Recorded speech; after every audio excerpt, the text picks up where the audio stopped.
11월 29일은 대한항공 858편 폭파 38주년. 김정일이 서울올림픽을 방해하기 위해 저지른 테러는 범인인 김연희가 살아남아 만행의 증언자가 됨으로써 북한 몰락의 길을 연다. 남한의 종북 세력은 이런 김연희를 가짜로 몰고 MBC 등이 가세했다. 조갑재 기자는 세계 최초로 김연희를 인터뷰한 인연으로 진실을 지키는 데 앞장섰다. 조갑재 TV 시청자 여러분 안녕하십니까. 오늘 저희 사무실로 아주 반가운 분이 오셨습니다. 우리 김연희 선생을 소개하겠습니다. 네, 안녕하세요. 뭐 소개가 필요 없는데 오랜만에 몇 년 만에 뵀는지 모르겠는데 한 2, 3년 되었죠. 예, 오랜만에 했죠. 그동안에 여러 가지 일들이 많으셨는데 저하고는 특별한 인연이 있습니다. 1989년에 우리 김 여사를 처음으로 인터뷰를 했죠. 예. 처음으로. 당시는 안기부입니다. 그죠? 예.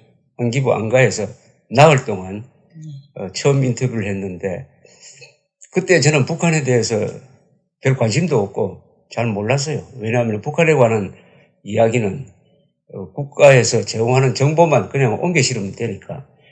그런데 우리 김연희 선생을 그때 인터뷰를 하면서 북한 실정을 알게 되고 내가 얼마나 북한에 대해서 잘 모르는지를 그때 실감을 했습니다. 그래서 독자적으로 북한에 대해서 좀 알아야 되겠다 하는 계기가 되었습니다. 작년은 그러니까 카을 폭파 사건 30주년인데 매우 바쁘셨겠습니다. 예, 해외 언론이 더 좀 관심을 가지고 일본이나 해외 언론에서 인터뷰가 좀 있었습니다. 예. 국내는 좀 조용한 편이었고요. 국내는 오히려 조용했구나. 작년 연말에 VOA하고 인터뷰한 그 기사를 읽어봤습니다. 예. 워낙 말씀을 잘 하시니까 거기서 내가 인용하고 싶은 말이 하나 있었는데 자꾸 대한항공 폭파 사건이 김정일의 지시가 아니고 안기부가 자작극이라고 하는 데 대해서 그런 사람들은 진실을 알아도 진실을 싫어하니까 절대 받아들이지 않는다. 그런 말씀 하셨죠. 예. 그게 무슨 뜻입니까? 그러니까 지금 벌써 30년이 됐습니다. 그리고 그동안에 그때 당시에는 국제적인 조사가 이루어졌습니다. 한국에서만 한 것이 아니고 그것도 미국이 직접 CIA가 와서 조사를 하고 결정적인 다 증거를 가지고 조사해서 북한이 했다 그리고 태우지원국으로 지정을 했는데 글쎄 그러니까 반미 그러니까 친북 성향의 이런 단체들은 그러니까 북한이 이 88 서울 올림픽을 앞두고 그러니까 방해를 위해서 서울 올림픽 방해를 위해서 칼기를 폭파해서 민간인을 이렇게 많이 살해했다는 그러니까 진실을 받아들이지 못하는 모양입니다. 예, 그게 받아들이기가 싫은 겁니다. 예. 그래가지고 좀 그들 입장에서는 아주 수치스럽고 그렇기 때문에 알면서도 받아들이지 않고 있는 것 같습니다. 그런데다가 또 2003년 자파성량 노무현 정권이 들어서면서 그때는 또 정부 차원에서 국가기관 방송사 이런 천주교 신부들 시민단체까지 완전히 연대해서 조직적으로 체계적으로 또 정치적 목적을 가지고 이런 가짜 만들기 몰이를 했습니다. 그러니까 근데 그게 제대로 또 정리가 안 됐습니다. 그 이후에 이명박 정부에서는 조사를 했습니다. 또 정원에서 그리고 다 연대해서 했다고 그 당시 청와대 다 해서 했다고 인정하고도 경찰 넘겨서 처리하겠다 하고는 또 흐지부지 수사도 안 하고 흐지부지 버렸습니다. 그래서 다시 세월이 지나서 좌파 정권이 좌파 성향 정권이 들어서니까 또 그런 음모론 주장을 하는 것 같습니다. 또 요새 설마 요새 하는 사람 없겠죠? 있습니까? 요새도 그런 주장을 하는 것 같습니다. 예, 그리고 또 지금 다시 북한이 테러 지원국이 됐다가 네, 해제됐고 또 다시 다시 재지정됐습니다. 재지정됐죠. 그러니까 작년 연말에. 예, 그런 그 친북 성향 단체들이 여기에 대한 그 불만이 표출인가 뭐 반사적으로 또 이걸 지금 예. 그러니까 북한이 그 불만을 한 게 김여사님 예, 여기가 또 표출하는 게 반사적으로 예, 표출하는 것 같습니다. 또 가짜다 뭐 군사 정권이 했다. 북한이 아니라는 식으로. 예. 간단하게 제가 설명을 드려야 되겠는데, 우리 정치자를 위해서. 느닷없이 2003년에 대한항공에 대해서 의혹을 제기하는 일대 캠페인이 벌어졌습니다. KBS, MBC, SBS가 다 특집 방송을 보내고, 특히 MBC는 묵고 있는 집에까지 찾아와가지고 그걸 비춰주고 문을 똑똑 두드리는, 그리고 안에서 목소리까지 나오는 걸 다 녹음해가지고, 말하자면 북한 정권이 황장희 선생과 더불어 제일 죽이고 싶어하는 사람을 노출시키는 이런 이만한 걸 저질렀는데, 그리고 이걸 또 국정원 과거사위원회에서 또 조사를 하고, 그죠?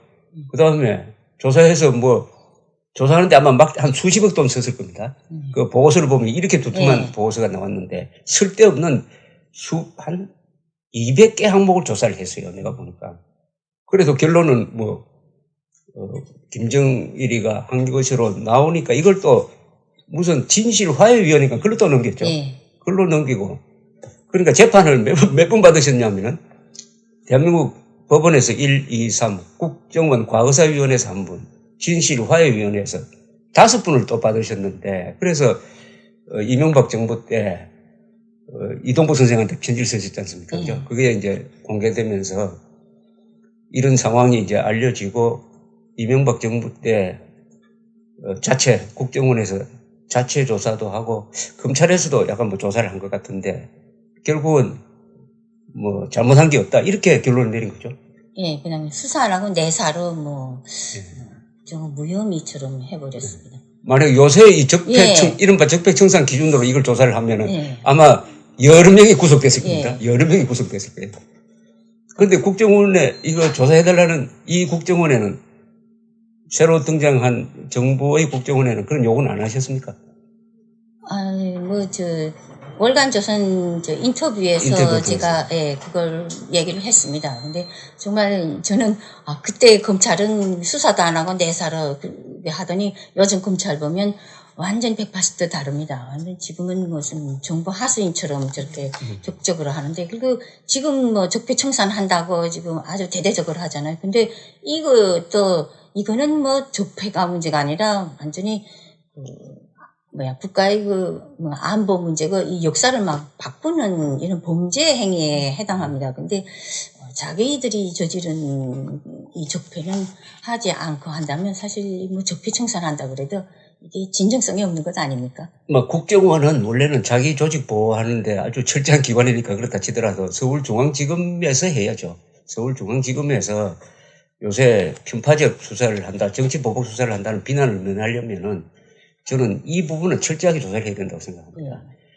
이 국제적으로 다 공인되고, 그래서 북한이 테러 지원국으로 지정돼도 되고, 더구나 2002년 9월 17일 날 고이점이가 평양을 방문했을 때 김정일이가 그래 우리 납치했다, 그죠? 납치했다고 고백을 하고, 김변희 선생이 증언한 다구치 야에코가 비로소 북한에서 인정을 하고 죽었다라고 함으로써 김정일까지 또 인정한 그 사건을 뒤집기 위해서 완전히 언론이 동원되고 국가 권력이 동원되고, 그리고 연계된 이른바 좌파단체 신부들도 등장해가지고 한 사람을 이렇게 전방위적으로 괴롭혔는데 형사 책임지는 사람이 아무도 없다, 이러면은 곤란하다는 생각이 듭니다.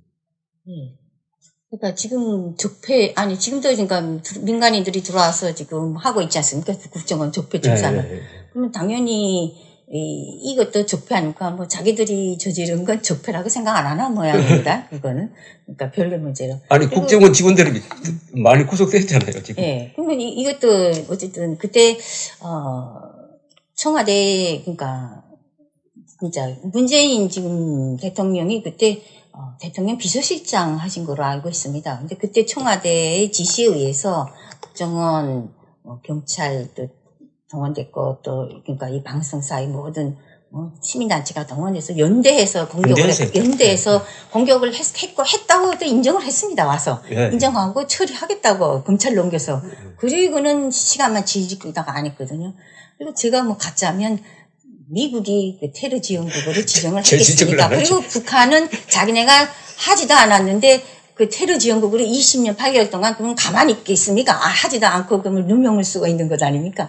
그리고 북한은 그 이후에 미국에 제발 좀 우리가 칼기 폭파 이후에는 테러 한 적이 없으니까 맞습니다. 좀 제발 해제해달라고 이렇게 막 애원하기도 했거든요. 그리고 제가 또 2010년에 일본 방문했을 때 그때 또 싱가포르인가 거기 북한 간부가 세미나인가 회의에 참가했었습니다. 예. 근데 일본 기자들이 그 북한에서 온 간부에게 지금 김현희가 일본 방문했는데 어떻게 생각합니까? 그러니까 그 북한 간부가 우리는 조국과 뭐 가족을 이렇게 배신한 그런 여자는 그렇게 이야기했어요. 네, 조국과 가족을 배신한 그런 여자하고는 이게 상대를 안 한다고 그랬습니다. 그렇게 대답했습니다. 그러니까 일본 기자가 그러면 인정하시는 겁니까? 그러니까 뭐 당황해서 그 사람 돌아가서 숙청됐겠는데. 글쎄 도망갔습니다. 그래서 일본 기자분이 저한테도 그런 얘기를 해주더군요. 그래서 다들 그분이 좀 가서 좀 곤란했을 거라고 그렇게 인정을 해서. 그러니까 북한 정권은 한 번도 김현희 씨가 북한 사람이라는 걸 인정한 적이 없잖아요. 그죠? 공식적으로 인정한 적이 없으니까 없는데 북한 간부가 그런 이야기 했으면은 참 이게 지금 말씀하시는 걸 더 이어가기가 이게 흥분한 게 왜냐하면 태양이 동쪽에서 뜨느냐 안 뜨느냐를 가지고 국가기관, 언론기관이 들어서가지고 이렇게 말썽을 이렇게 했으니까 이건 대한민국에서만 그러니까 진실을 미워하는 사람들이 이 득세하는 대한민국에서만 있을 수 있는 사건입니다. 그런데 어쨌든 작년 연말에 트럼프 대통령이 재지정했단 말입니다. 그러니까 테러 지원국으로 지정된 게 1988년인데 그게 바로 이 대한항공 폭파 사건의 진상을 미국이 별도로 확인해 안 했습니까? 그죠? 했습니다. 그 미국에서 CIA 요원이 와가지고 김현희 씨를 별도로 조사도 하고 해가지고 이게 안기부의 발표가 맞다는 것을 미국 정부가 독자적으로 확인하고 테러 지원 국가에 넣었다가 그 2008년에 부시 행정부가 마지막에 완전히 김계관이한테 놀아나가지고 그걸 해제해 줘버리고 했다가 다시 이제 트럼프 대통령이 재지정을 함으로써 그 부분은 상당히 작년에 기분 좋았겠습니다. 아니 그것보다도 저는 그때 그 해제시켜줄 때 참 그게 아쉬웠습니다. 근데 그렇게 애원해서 해제시켜주는데 왜 사과를 못 받아냅니까? 그러니까요. 예, 잘못했다고. 그건 미국 정부가 잘못한 거죠. 그러니까 미국 정부가 그때 실수했다고 생각합니다. 사과를 받아내야 받아야지. 인정을 받고 해야지. 인정을 받고 사과해줘야지 그 기회에 이렇게 지금 그것 때문에 테러 지원국이 됐는데 그 해줄 때는 그 사과를 받아야 되는데 그 사과를 공식적인 사과를 안 해주고 한 것이 참 좀 아쉽고 그래서 뭐 아직도 물론 안에서는 다 인정을 하지만 겉으로는 아직도 그런 밖으로 선동을 하고 있습니다. 그런 선동을 아직까지도 하고 있고 또 아직도 그 버릇이 먹고 채워진 거지요. 뭐 테러가 아직도 자행되고 있고 핵무기 개발도 하고. 더구나 요새 요 며칠 사이에 뉴스가 어떻게 나오냐면은 지금 평창 동계올림픽에 참여하는 걸 가지고 이제 협상이 벌어지는데 북한에서 대표로 나올 사람이 한 사람은 그걸 추정되는 사람이 천안함 폭침과 관련된 두 사람. 천안함 폭침 사건 났을 때 그것을 지시한 정찰국 김명철이가 나올 것이다. 그 밑에 무슨 이모라는 자도 천안함 폭침을 부정한 자인데 또 이 김명철이는 이렇게 돼 있습니다. 지금 2016년이네. 2016년에 우리 정부가 제재 대상으로 올린 사람입니다. 2016년에. 미국은 2010년에 김영철이를 제재 대상으로 올렸어요. 근데 그 사람을 테러 지휘자를 협상 대표로 보낼지도 모르겠는데 어떻게 생각하십니까?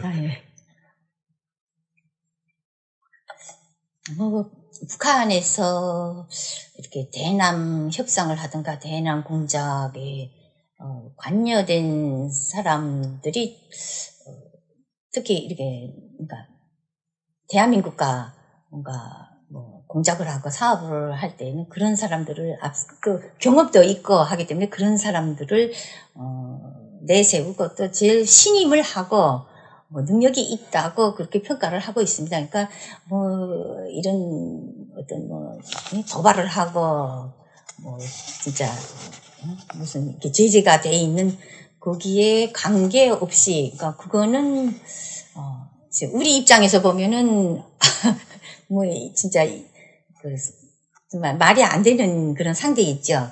말이 안 되는 그런 도발에 참가한 진짜 제재해야 될 상대인데 북한에서는 뭐 그게 바로 뭐 북한의 그 전략이고 북한의 뭐 의지이기 때문에 거기에 도발과 관계없이 북한 뭐 정권이 그 전략이기 때문에 도발과 관계없이 내보내서 그런 사람들이 나올 수도 있다고 생각합니다. 그러니까 북한이 그 대남 전략이 변하지 않았다는 걸 보여주는 것이죠. 네. 보낼 수는 있는데 우리가 문제죠. 그 사람을 상대로 대화를 해야 하느냐 돼, 안 하느냐. 네. 어떻게 생각해요? 그래도 대화를 해야 된다고 생각하십니까? 아니면 우리가 깨버려야 된다고 생각합니까? 그런 사람하고는 대화를 못 하겠다라고 해요. 근데 뭐 지금 정부에서 뭐 오랜만에 뭐 지금 이루어지는 그런 기회를 또 줘버리지는 않겠죠. 그러니까 좀 불만 우리도 그 요구할 건 요구하고 불만을 표시를 해야지 되지 않나 생각합니다. 거기에 대한 사과를 받아낸다든가. 그렇죠. 뭐, 예. 그러니까 천안함 폭침에 대해서 사과하면 대화하겠다고 예, 하든지, 예, 뭔가 그러고 교체를 해달라고 하든지. 예, 왜냐하면 그걸 만약 그 사람하고 대화를 하면은 인정하는 거죠. 우리 예. 정부가 전 정부가 하더라도 제재했다는 게 의미가 없어지고 예. 또 미국이 제재한 사람인데 예. 미국이 핵개발과 관련해가지고 제재한 사람인데 테러와 관련해서 제재한 사람인데 우리가 대화 상대로 삼으면은 한미 관계도 아주 어렵게 되고 안 그래도 지금 미국에 신경을 곤두세우고 이번에 이 회담이 체육 문제에서 벗어나가지고 정치 회담으로 흐를까봐 아주 견제를 많이 하고 있습니다. 예. 그때도 총정찰국이라고 있었습니까? 저 때는 없었습니다. 없었죠. 후에 많이 이렇게 합쳐지고 뭐 합쳐지고 해가지고 예. 좀 커진 기분이죠. 김영철이가 총정찰국장으로 있을 때 상당히 커진 기분인데. 예. 그러니까 당연히 한국 입장에서는 당당하게 사과도 요구하고 교체도 요구하고 그런 요구를 해야지 그게 주권 국가로서 그렇습니다. 우리가 진짜 해야 될 그게 명분이 서지 않나 생각합니다. 아니면 북한이 끌려다니게 되고 그 천안함 폭침을 안 했다고 주장하는 그들을 인정해 주는 꼴이 그렇죠. 되는 거죠. 그 아주 좋은 말씀하셨죠. 만약 그자하고 대화를 하면은 천안함 폭침이 북한 소행이 아니라는 그자 주장을 우리가 간접적으로 수긍하는 꼴이 되니까. 인정해주고 뭐 흐지부지해주는 거로 아주 뭐 진짜 주권 국가로서는 있을 수 없는 그런 형태가 벌어지기 때문에 그러니까 이 남북 관계에서 제일 중요한 것은 원칙을 견지하는 건데 그래도 박근혜 정부 때 원칙을 견지하기 위해서 근데 격이 안 맞으면은 저쪽에서 과장급이 나왔는데 우리는 차관이 나가는 이런 이상한 대화가 계속 이어졌는데 그걸 거부하니까 저쪽에서 못하겠다고 해가지고 깨진 적이 있습니다.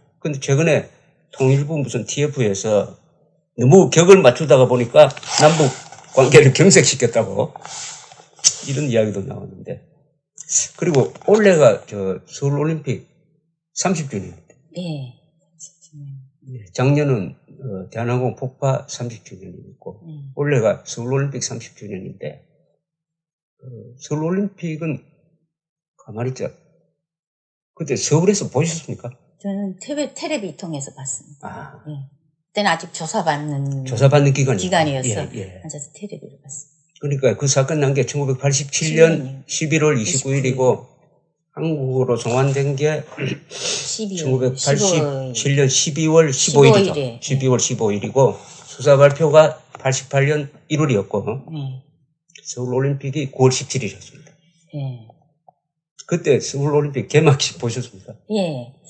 뭐 어린 나이가 이렇게 뭐 굴렁쇠. 굴렁쇠 굴러가고 그런 게 참 인상이 깊고, 올림픽 노래도 너무. 해내네. 예, 너무 좋고, 막 감격스러웠습니다. 그러면서, 저렇게 훌륭한 대회를, 진짜 축제를 왜 북한이 이렇게 막으려고, 방해하려고 이런 테러를 했는가. 정말, 이제 저도 덕으로서 이용됐지만 참 좀 후회스럽고, 그러니까 김연희 씨하고 서울올림픽은 아주 숙명적인 관계가 있습니다. 또 방해하기 위해서 했으니까요. 그러니까 그 서울올림픽을 방해하려고 했는데 서울에서 그 올림픽을 보게 되었으니까. 그래서 참 감회가 남다랐습니다. 막 감격스럽기도 하고 막 좀 부끄럽기도 하고. 그 서울올림픽은 시간이 지나니까 점점 더 그 의미가 커지는 것 같아요. 우리 고로다 씨가 쓴 책에도 고로다 씨가 이렇게 평을 했더라고요. 서울올림픽이 냉전 종식의 문을 열었다.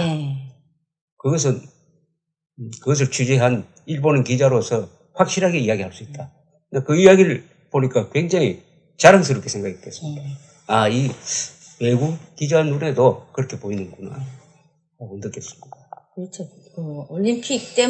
올림픽으로 계기로 해서 진짜 한국의 위상이 올라가고 떨치고, 그리고 북방 외교가 펼쳐지고, 진짜 막 모든 면에서 한 단계 이렇게 도약하는 계기가 됐다고 생각합니다. 그러니까 그것을 북한도 예견을 했기 때문에 이렇게 길을 쓰고 막으려고 했던 것입니다. 너무나도 차이가 벌어지고 뒤떨어진다고 생각했기 때문에. 제가 그래서 이 서울올림픽 자료를 찾다가 이번에 참 재밌는 자료를 하나 찾았는데, 미국의 윌슨 센터가 냉전시대 때의 연구를 합니다. 거기 보니까 이 서울올림픽을 막기 위해서 북한이 어떤 외교를 했느냐가 논문을 하나 나와 있었습니다. 그 논문을 읽어보니까 김일성이가 서울올림픽이 개최되면은 아주 우리가 곤란하게 된다는 그 생각을 했더라고요. 그래서 자기가 직접 나서더라고요. 그래가지고 86년입니다. 86년에 10월에 고르바초프를 찾아가요. 서울올림픽 참여하지 말라고. 그때 분산 개최를 요구할 텐데. 그러니까 고르바초프가 딱 잘라서 거절해버립니다. 그리고 그 한 달 뒤에 동국, 위성국 정상회담을 할 때 소련은 참석하기로 결정했다고 해요. 선을 해버려요. 그러니까 헝가리, 동독, 루마니아 이런 나라들도 참석을 바뀌는 겁니다. 그 다음에 어떻게 하냐면 87년인가 또 김일성이가 중국을 찾아갑니다. 중국한테도 올림픽 참여하지 말라고 하니까 중국 또 거절해요. 왜냐하면 중국은 아시안 게임을 하기로 돼 있었거든요. 1990년에. 그러니까 2020년에는 북경 올림픽을 개최할 2000년에 계획을 세우고 있었는데 참석 안 하면 안 되잖아요. 그래서 거절을 해버려요. 그러니까 마지막 수단으로 테러를 한 게 아닌가 이렇게 보이더라고요. 저도 그때 그러니까 북한 내부에서도 또 올림픽을 하면 안 된다 하고 국민들한테 많이 선전하고 있었어요. 있었군요. 국민들한테도 이게 올림픽을 하면, 서울에서 올림픽을 하면 두 개 조작이라고. 이게 두 개의 조선을 조작하니까 북한과 남한은 완전히 두 개가 완전히 갈라지는 걸 그걸 책동하는 행위라 그러면서 막 그 강연 선전을 했습니다. 그래서 어렴풋이 국민들도 저게 나쁘다고 올림픽 하는 게 나쁘구나 하고 그렇게 생각을 하고 있었죠. 그리고 저는 또 홍장원으로서 또 중국에 나가 있었고, 그렇죠. 광주에 계셨죠. 광주에서 신분증 부여받기 위해서 중국 광주에 있었는데 갑자기 그러니까 오라고 저만 소환을 시켜서 오라 그래서 갑자기 임무를 주고 딱 밀봉해서 준비를 했습니다. 그러니까 그때 북한 주민들한테는 남한에는 거지들이 득실득실하니까 절대로 올림픽 개최 못한다 이랬죠. 그때만 해도 내내 거지가 많고 이렇게 식민지고 미국의 식민지고 그런 식으로 남한을 비하했거든요. 그러니까 김일성으로서는 그렇게 선전을 했는데 만약 서울올림픽 성공하면은 자기가 거짓말 한 게 되니까 대내적으로도 좀 곤란했겠습니다. 그런 말씀입니다. 그래서 이 87년 10월 4일에 중국 광주에 계시다가 갑자기 귀환하라는 전가를 받았지 않습니까?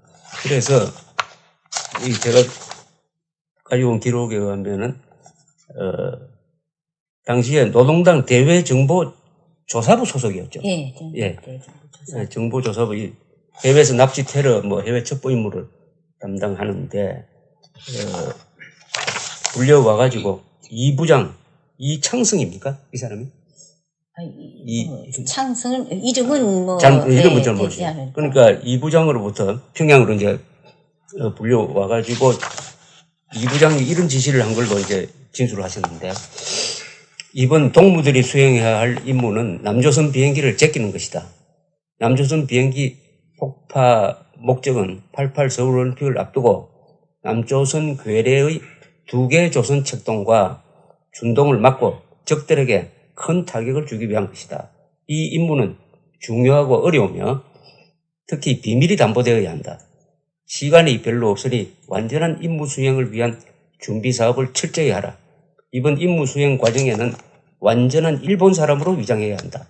옥화 동무는 당시에 옥화라고 하십니다. 옥화 동무는 일본 여자로 위장할 수 있도록 일본어 학습에 열중하고 임무 수행 중에는 일본인 부잣집 딸처럼 행동하라. 이런 지시를 한 거죠. 이거 아주 구체적인데 이거 다 기억하고 있었습니까? 그렇기 때문에 조사 과정에 다 썼겠죠. 그래서 이제 최 과장하고 또 그 밑에는 최지도원, 그다음에 같이 한 팀이 되는 김승일이라는 노인 70대인데. 70대. 일단 물러났던 사람입니다. 그죠? 일단 은퇴했던 공자원이 다시 이제 복귀한 건데, 김연희 씨, 네 사람이 11월 7일부터 11월 12일까지 초대소에서 밀봉돼가지고 이제 준비를 하는데, 이때, 그걸 놓고, 루트를 놓고 이제 좀 이견이 있으니까, 여기에 대해서 최 과장이라는 사람이 한 말 중에 김정일 이야기가 나옵니다. 이것은 김정일 동지의 친필 비준이 난 계획이므로 수정할 수 없다. 이렇게 얘기했죠. 그러니까 비준이 내려졌기 때문에 수정을 못 한다고. 그리고 그 노선도 다른 걸 얘기하니까 그건 다음 기회에 그런 거 하자고. 그렇죠. 그래서 이건 그대로 해야 된다고. 근데 북한에서 비준이란 말은 다른 사람에게는 쓰지 않습니다. 김정일한테만 친필 기준이란 말을 쓰거든요. 친필 기준. 그러니까 우리 김 여사께서 진술할 때 김정일이란 말을 넣은 것은 여기가 유일합니까? 그리고 김정일 지시라고 할 때의 올 근거는 최 과장이 말한 거죠. 뭐 다른 정황 접근으로 김정일 아니면 지시할 사람이 없지만은 여기 최 과장이라는 사람이 김정일 동지의 친필 비준이다. 이번 말이 아주 제일 중요한 것 같은데, 그때 이게 노선에서 문제가 된 거는 이라크를 지나는 문제였죠. 바그다드 거기가 전시 상황이기 때문에 그렇죠. 아무래도 문제가 많을 거라고 그 김승일이가 의견을 제기했습니다. 의견을. 근데 묵살된 거죠. 그렇죠. 그 바그다드에서 공항에서 이제 검색을 받고, 바그다드 공항에서 이 일이 참 이게 운명적인데. 많이 어려웠습니다. 힘든 일이 생겼습니다. 정말 거기서. 사실은 이 대한항공 폭파 사건은 바그다드 공항 검색원이 정신 차렸으면은 막을 수 있었죠. 왜냐하면 김승일이가 가지고 있던 트란지스터 라디오, 그 라디오 안에 폭약이 들어있었지 않습니까? 근데 라디오는 작동하고 있었죠. 그러니까 그 북한에서 그러니까 일본 파나소닉 라디오를 파나소닉 라디오를 그게 얇은 전지약에 뭐 3개인지 4개인지 들어가 있는데 그걸 특수 제작했습니다.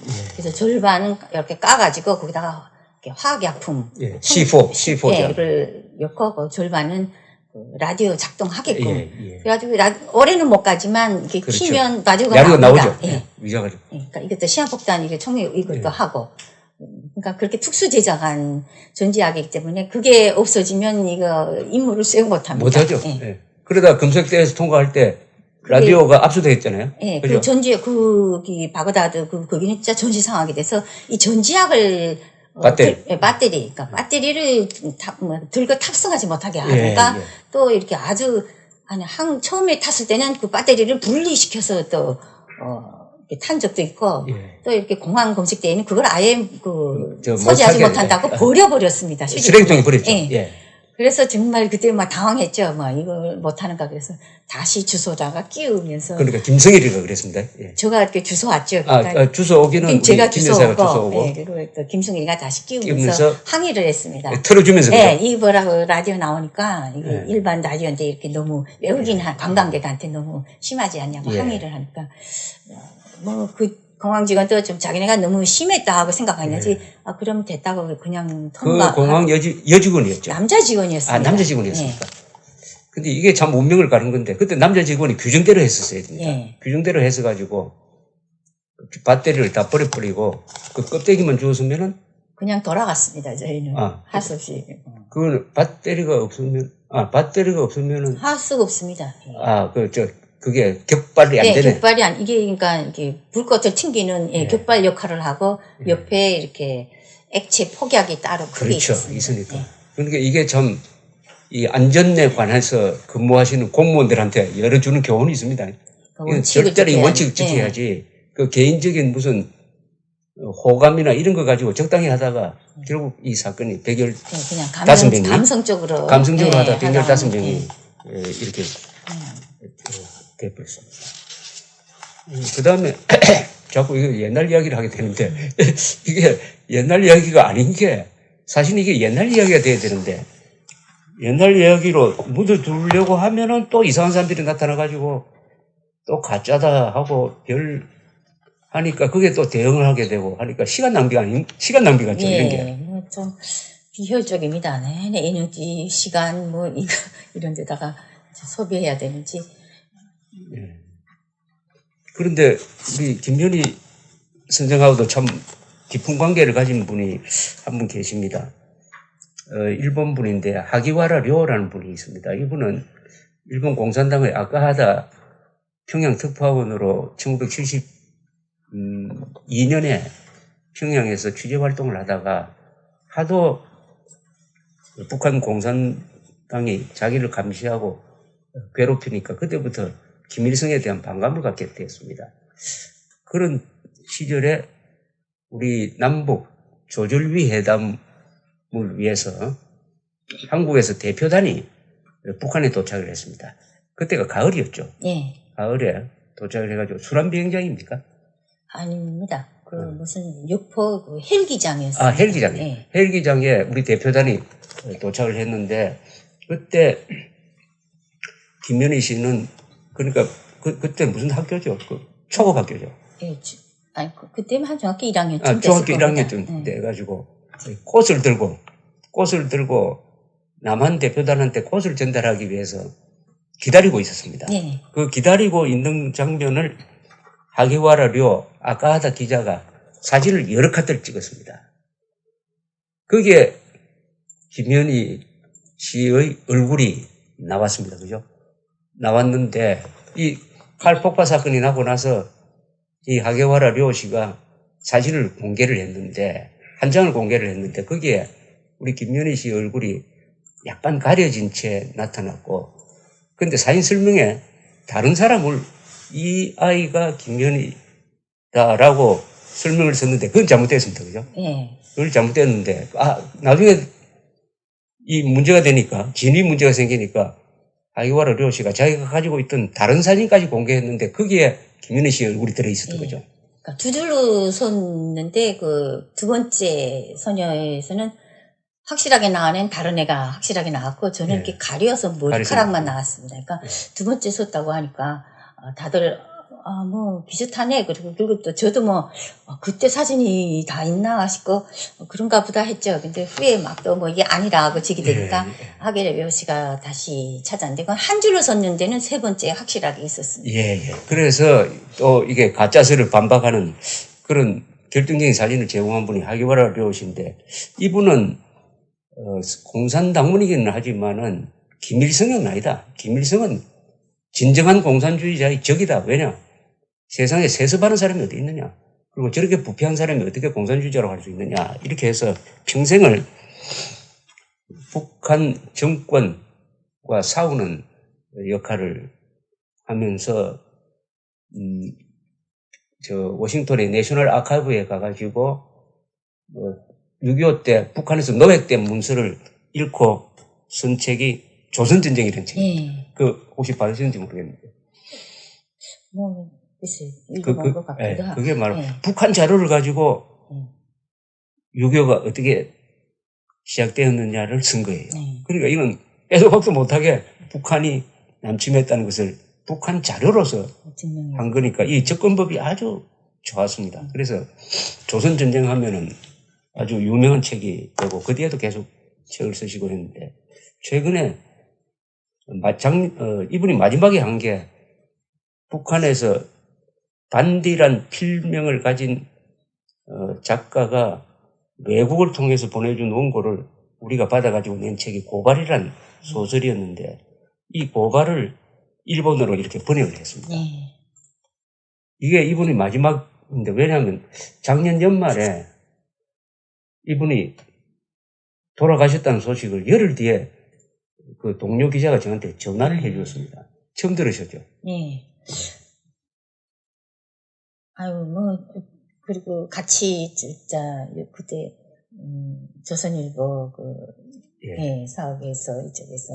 코리아나 호텔에서 만나서 그때 이 사진도 같이 켜놓고 켜놓고 그때 만나 배웠는데, 진짜 참 고마운 분이죠. 그 후에, 자파성냥에서 또 막 가짜 머리 할 때도 다시 그 영열이 기자하고 더 선명한 제 사진을 다시 칼라로 된 선명한 사진을 또 다시 찾아서 이렇게 증명해 주시고, 정말 저는 들어서는 진짜 제가 어려울 때 많이 이렇게 저를 증명해 주시는 그런 고마운 분이신데, 작년에 11월 달만 해도 그때 TV조선에서 뭐 가서 취재하신 것 같은데, 그 장면을 보셨군요. 예. 하기와라 료시하고 인터뷰하는 거 봐서 아직 건재해 계시다고 생각했는데 너무 가슴이 아픕니다. 이런 모임이 있었습니다. 이제 이게 또 옛날 이야기인데 하기와라 료시하고 이동복 선생하고 저하고 우리 김현희 씨가 그 코리아나 호텔 어느 음식점에서 만났는데 왜 만났느냐 하면은 그때 김현희 소녀가 꽃다발을 주고 전해준 사람이, 그 꽃다발을 받은 사람이 누구냐면 그 유명한 대북 전문가인 이동복 선생이었습니다. 그죠? 이동복 선생인데 처음에 안기부에서 발표할 때는 그게 이동복 선생이 아니고 장기영 씨한테 전해준 걸로 이렇게 순번을 잘못해가지고 잘못 발표를 했는데 나중에 이동복 씨가 기억을 되살려가지고 대화한 기억까지 딱 살려가지고 그것은 내가 받았다 해가지고 다시 이제 화제가 돼서 그 사진과 관련된 사람 3분이 만났습니다. 김현희 씨, 그 다음에 하기와라 료, 이동복 선생. 그게 이제 조선일보에 보도된 적도 있었습니다. 그 어렸을 때니까 누가 누군지 잘 모르죠. 근데 딱 대화를 그때 나눈 게 있는데, 그때 이동복 씨가 이 꽃 이름이 뭐냐고 물어봤습니다. 근데 북한에서는 생화가 잘 없습니다. 생화죠. 그래서 이름을 잘 모릅니다, 다들. 근데 그 특별히 이렇게 온실에서 키운 꽃다발을 가져왔는데 그 전에 많이 이렇게 훈련을 준비를 했거든요. 뭐 어떻게 대답해라. 아버지 이름, 뭐 직장까지 다 이게 다르게 이렇게 교육을 시킵니다. 다르게 이야기하는 겁니다. 뭐 중앙당 간부가 아니고 이게 평범한 노동자 농민이 자녀인 것처럼. 그러니까 저 경우에는 저희 집이 그때 서평양역 근처에 있었기 때문에 그 선로를 이렇게 고치는 선로공이라고 아버지가 뭐 하시냐 그러면 이 외교관이 아니고 외교관이 아니고 선로공이라고 하라고 하나하나 다 가르쳐주면서 많이 이렇게 교육을 시켰기 때문에 잔뜩 좀 얼어 있었죠, 애들이. 근데 딱 이동복 씨가 이 꽃이 무엇이냐 그러니까 제가 전혀 예상치 못한 질문이 왔습니다. 그러니까 여기에 대해서 모른다고 하면 또 돌아가서 욕을 먹을 것이고 답변을 잘못하니까 그래도 어린 마음에 좀 임기응변을 해가지고 조선 사람이 조선 것도 모릅니까? 하고서는 인사하고 싹싹 돌아왔습니다. 조선 사람이 조선 것도 모릅니까? 네, 조선 것 이름도 모르냐고 그랬더니 그러니까 이동복 씨는 그때 많이 좀 화가 났다고 그러거든요. 무슨 애가 저렇게 대답을 당돌하게 하느냐 해가지고 승용차 타고 가면서 지도원한테 그랬대요. 불평을 했다고. 예, 아니 뭐 당신네들은 애들 교육을 어떻게 하길래 이게 그러냐면서 아니 알고 지냈시다 이게 무슨 꽃입니까 하고 물어보니까 그 지도원도 잘 모르더라고요. 예. 잘 모르거든요, 북한 사람들. 그렇죠. 그러니까 지도원은 몰라서. 생활을 별로 본 적이 볼 일이 없으니까, 뭐, 조선꽃이겠죠? 뭐, 그러더랍니다. 그래서, 그러니까 그게, 그때 저도 이게 좀 특이한 대화였기 때문에 다 이게 마음에 이게 내리에 좀 새겨져 있었습니다. 새겨져 예. 그러니까 꽃다발 증정하고 돌아와서는 또 선생님이 다 지도원 선생님이 적습니다. 무슨 질문을 했고, 어떻게 대답했냐고. 근데 저는 그때 뭔가 좀 찝찝하거든요. 확실하게 대답도 못하고. 그러니까, 말을 안 하고 지나간 기억이 있습니다. 근데 여기 대한민국에 와서 이렇게 어떤 기회에 이렇게 대화를 해보다 나니까 딱 마주친 거지. 그렇게 물어보고 그렇게 대답했다. 그래서 이동복 씨. 이동복 선생을 우리 안기부에 계실 때 만났습니까? 안기부 있을 때 어떤 모임에서, 예. 그래, 이동복 선생도 기억하고 있었고. 예. 우리 김 여사도 기억하고 있으니까 일종의 암호풀이를 딱 했네. 예, 얘기를 하니까 이동복 씨가 내가 그럴 때 질문했고 내가 했는데 그러고 이제 그래서 이동복 씨구나 하고 찾게 되었습니다. 이동복 씨가 그러니까 서동권 안기부장 계실 때 그러니까 1991년 2년 무렵에 안기부 부장 특보였습니다. 네. 특보로서 남북 대화를 관리하고 있었으니까 그때 만났던 이야기입니다. 그건 그렇고 지금 요새 북한이 이렇게 돌아가는 걸 보면은 어떻게 북한이 오래 갈 것 같습니까? 어떻습니까? 지금 하는 북한이 재수쳐 보니까 많이 어렵긴 어려운 모양입니다. 북한이 대북 제재 때문에 어려우니까 좀 돌파구 찾으려고 여태까지 무시하던 대한민국에 좀 수익 손을 내밀고, 좀 자기네 나름대로 이렇게 방향을 조금 바꿔보면서 좀 미국을 자극하는 것 같습니다. 하나 궁금한 건 이렇게 본격적인 북한 제재는 최근 1년이거든요. 그죠? 사실, 계속 87년에 테러 지원국 지정이 됐었어도 뒤에는 중국이 지원이 뒷받침됐기 때문에, 어려워도 계속 버틸 수 있었습니다. 근데 지금처럼 확실한 대북 제재가 된다면 올해는 못 갈 거라고 생각합니다. 이런 기회를 진짜 계속 밀고 나가야지 진짜 비핵화가 실현될 수 있지 않나. 북한의 핵무장을 꼭 실현시킬 수 있는 기회가 오지 않나 생각합니다. 또 이렇게 중간에 또 그런 김 빼는 일을 하면 모든 것이 또 수포로 돌아가지 않나 좀 많이 유의해야 한다고 생각합니다. 지금 이 회담이 이제 정치회담으로 확대되면은 이것은 한미 관계가 어렵게 되겠죠? 네, 당연히 그럴 거라고 생각합니다. 철저하게 이 체육회담으로 제한해가지고 거기서 끝내야지. 네, 끝내고 해도 이렇게 원칙을 가지고 술수에 말리지 않도록 조심하면서 해야 된다고 생각합니다. 여기서 이제 전두환 대통령 이야기가 나와야 되는데 서울올림픽의 제1등 공신은 전두환 대통령입니다. 그분이 유치를 지시를 하고 또 준비 과정을 관리를 하고 88년에 서울올림픽이 있으니까 87년에 대규모 시위가 있었지만은 군대를 동원할 수가 없었습니다. 만약 계엄령을 피면은 서울올림픽 못하게 되니까.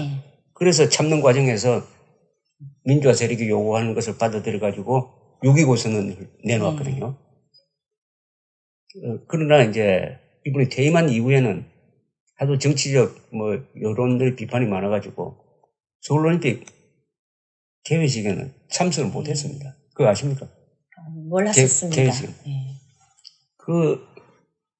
북한에 계실 때는 전두환에 대해서 어떤 이미지를 갖고 계셨습니까? 아주 나쁜 선전이 대단했습니다. 북한에서. 계속 제가 기억하는 것도 제가 그때 80년에는 공작원 학교에 들어가 있었는데 거기서도 매일같이 광주 사태 계속 텔레비를 그거 틀어주고 저희들이 무슨 명절이라든가 무슨 기회가 있으면 또 전두환 대통령 풍자 거기 있잖아요. 그걸 했습니까? 그런 걸 자꾸 만들도록 합니다. 선생님도 같이 해가지고 선생님들도 이렇게 부부가 그러니까 풍자식으로 이렇게 비판하는 거죠. 아주 무식하고 어쩌고 하면서 하여간 풍자식으로 이렇게 비판하는 그런 극도 많이 만들고, 또 국가적으로는 학생들 동원해서 내내 규탄대회도 하고, 그런 식으로 아주 신랄하게 비판하기 때문에, 북한에 있을 때는 별로 좋게 생각 안 했습니다. 네. 그러니까 박정희보다 전두환을 더 미워했겠네요. 그 무렵에는. 그때는 네, 박정희 대통령이 돌아가셨으니까. 돌아가셨으니까. 네.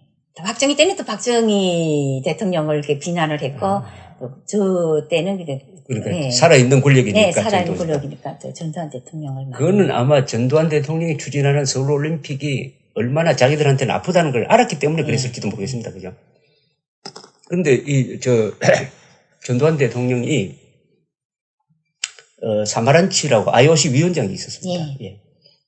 이분하고 86년 그 기록에 의하면 86년 4월 19일인데 만나서 서울올림픽에 대해서 대화하는 내용이 나와요. 뭐냐면은 전두환 대통령이 이렇게 이야기합니다. 북한이 절대로 남한을 군사적으로 공격할 수 없다. 그렇게 하면은 한국과 미군의 반격을 받아가지고 북한은 완전히 말살된다. 그것을 김일성이가 잘 알고 있다. 그리고 중국과 소련이 절대 지원하지 않는다. 그러니까 사마란치 위원장 보고 이렇게 이야기합니다. 안심하라고. 너무 겁을 내면 안 된다고. 그리고 북한에 대해서 양보하지 말라고.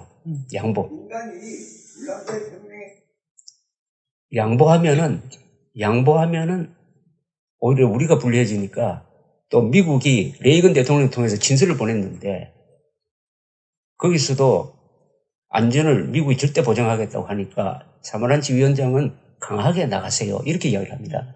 그러면서 중요한 지침을 하나 줘요. 북한에 대해서 확인을 하나 해야 된다. 북한에 이렇게 물어보라. 북한이 올림픽 헌장을 준수하느냐 안 하느냐. IOC의 결정을 준수하느냐 안 하느냐. 북한이 IOC 회원국인데 이것을 물어보고 그 다음에 준수한다고 하면은 그 다음에 회담에 임해가지고 2개 내지 3개 정도는 종목을 북한에 줄 수 있다. 이렇게 이야기를 합니다. 그거 얼마나 멋집니까? 그죠? 딱 원칙을 딱 제시를 해요. 역시 그런 지휘관으로서 북한을 그 속셈을 딱 들여다보고 진짜 대담하게 냉정하게 딱 밀고 나가는 그런 계획이었다고 생각합니다. 역시. 그래서 저는 이번 북한 대표가 오면은 같은 이야기를 해야 된다고 봅니다. IOC 헌장, 올림픽 헌장에 따라서 평창올림픽에 참석할 의무가 있는 거 아닙니까? 자기들의 권리가 아니라고요. 그러니까 의무가 있으니까 와야 된다. 그러나 그 오는 부분에 대한 경비는 우리가 좀 보조할 수 있다든지 이런 식으로 끝내야지. 이걸 가지고 이산가족 상봉으로 가면은 참 골치가 아픈데 어떻게 보면 이제 김현희 선생도 이산가족이 됐습니다. 그동안 이산가족 상봉하는 거 보셨습니까? 그거 어떻게 생각하십니까? 이산가족. 이산가족 한 방면 보면 저도 많이 눈물 흘리죠. 북에 있는 가족도 생각나기 때문에. 또 특히 연세하신 분들이 그 가족 한 번 못 보고 돌아가시면 정말 한이 되지 않습니까? 그러니까 그 한은 풀어줘야 되는데, 글쎄, 그렇다고 해도, 그런 한은 풀어줘야 되지만, 우리, 대한민국을 고소하고 이익을, 손해보는 것까지 해서는 안 된다고 생각합니다. 이산가족 상봉하고 그걸로 끝입니다. 그 뒤에 편지 오고 가고. 하는 것도 없죠. 그러니까 생이별이죠. 생이별이고 같이 어디서 살 수도 없고. 그런데 그 옛날에 이명박 정부 때 계산한 거 보면은 한 사람이 만나기 위해서 북한에 퍼준 게 한 사람이 한 번 만나는데 약 10억 원이 들었답니다. 10억 원. 1조 얼마를 줬거든요. 그런데 만난 사람이 1690명쯤 됐습니다. 만난 사람이. 그래서 저는 이 회담이 이산가족으로 또 확대되면 곤란하지 않을까 하는 그런 생각이 좀 하고 있습니다. 그렇죠. 이산가족을 진짜 하나의 북한은 장사로 생각합니다. 장사로 장사지요. 돈 버는 장사로 생각하고 그리고 일회용으로 꼭 그렇게 찔끔하고는 그 많은 분들이 언제 다 진짜 한을 풀겠습니까? 그러니까, 예, 그런, 그러니까 획기적인 조금 전환이 없는 한은, 역시 북한에 계속 끌려다닐 수밖에 없다고 생각합니다. 신청하는 사람들이 이렇게 당첨될 확률이 800대 1입니다. 예. 800대 1이니까 다 만나려면 아마 앞으로 한 몇백 년 걸려야 돼요. 그동안에 뭐 살아남으실 수도 없고. 이번에 일본에 가보니까 일본에서도 북한에 납치된 그 가족들이 서서히 한 사람씩 돌아가시고 있더라고요. 그렇죠. 연세가 많기 때문에. 돌아가시고 있어요. 돌아가시고 있으니까 일본의 납치자 문제도 그렇고 한국의 이산가족 문제도 그렇고 또 돌아오지 못한 국군 포로 문제도 그렇고 이게 다 시간이 없어요. 예. 시간이 없는데 저는 국군 포로 같은 경우에는 우리가 한 사람씩 돌려주면 돈을 뭐 100만 달러씩 주겠다고 해도 그것만큼은 북한에 돈하고 바꿔도 된다고 생각합니다. 예. 생명과 돈이니까. 예, 북한이, 그러니까 지금 한마디로 장사한다고 그러지 않습니까? 그냥 이렇게 만나게 하고 그냥 돌려보내지는 않죠. 북한으로서는. 그러니까 항상 그 기회에 자기네 지금 어려움을 탈출하기 위한 그런 기회로 삼을 것입니다. 어쨌든 그래도 예, 탈북 진짜 납치자 문제라든가 그거를 해결하기 위해서는 항상 여기 대한민국에서도 원칙을 가지고 회담 때마다 좀 제시하고 노력을 해야 한다고 생각합니다. 우리 김 여사님하고 대화하면은 2개의 조선 책동이란 말을 많이 하시죠, 그죠? 북한이 그런 말을 많이 쓰죠. 북한이 그런 말을 씁니다. 근데 2개의 조선 책동이 한국 사람 들었을 때는 그게 무슨 말인지 잘 모르는데 이게 무슨 뜻입니까?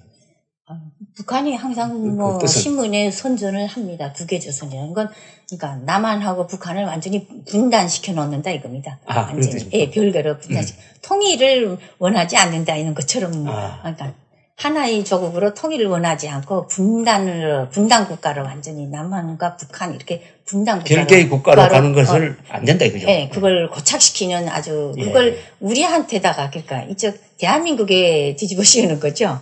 대한민국이 그걸 그렇게 하고 있다고, 책동을. 2개의 조선 책동으로 가고 하기 때문에 통일이 안 된다고. 하나 책동. 그러니까 모든 건 북한은 테러를 하든 뭘 하든 자기 때문에 자신들이 그렇게 해서 잘못하는 게 아니라 모든 잘못은 다 상대. 한국에 있다고 뒤집어 씌우는 겁니다. 이 말이 그것도 선전이죠. 그것도 하나의 선전이에요. 선전인데 이게 굉장히 중요한 게 여기 이제 대외 정보조사부장 이모란 사람이 한 이야기도 보면은 남조선 비행기 폭파 목적은 서울 올림픽을 앞두고 남조선 괴뢰의 2개의 조선 책동과 준동을 막고 적들에게 큰 타격을 주기 위한 것이다. 여기서도 2개의 조선 책동이 나왔습니다. 그러니까 올림픽 서울에서 하는 거 방해하기 못하도록 저지하기 위해서 했고 또 공동 개최하자고 또 많이 애쓰지 않았습니까? 그러다가 그게 무산되니까 결국 너희가 이렇게 분단 국가로 우리 북한과 남한 분단 국가로 고착시키고 하는 책동이다. 그게 올림픽을 개최하는 자체가 그러니까 너희들 올림픽을 서울에서만 개최하니까 개최하니까 그거는 분단을 고착시키는 행동이다. 그러면서 비난을 하는 그런 말이라고 생각합니다. 이 2개의 조선 책동이라는 말을 이해를 해야 북한의 대남 전략을 이해할 수가 있는데 그때 북한이 공동 개최를 우리한테 제의했습니다. 했죠. 그러니까 23개 항목 중에 반은 평양에서 하자. 이렇게 했는데 그 명분이 바로 조선이라는 나라는 하나다. 그죠? 하나인데 왜 2군데서 하느냐.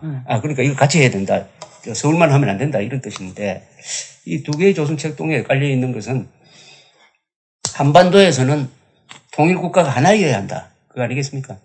하나여야 하는데 남조선에 괴뢰 정부가 있다. 저게 계속 하나의 국가 행세를 하려고 한다. 그러니까 이걸 막아야 한다. 그래서 남한이나 북한이나 지금 민족사적 정통성을 놓고 한반도에서는 정통 국가는 하나밖에 없다 하는 투쟁을 하고 있습니다. 우리 헌법도 북한 영토 대한민국 헌법 제3조에서 대한민국 영토는 한반도와 그 부속 도서로 한다고 함으로써 북한 지역까지 우리 국토로 선을 해버렸거든요.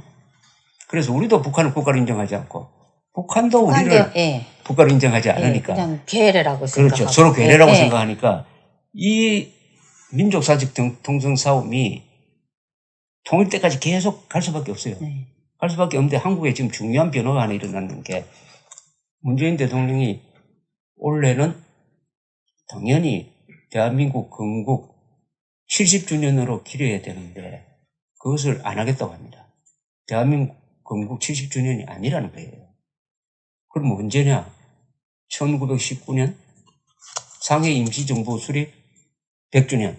이것을 건국 100주년으로 내년에 기리겠다고 이렇게 나옵니다.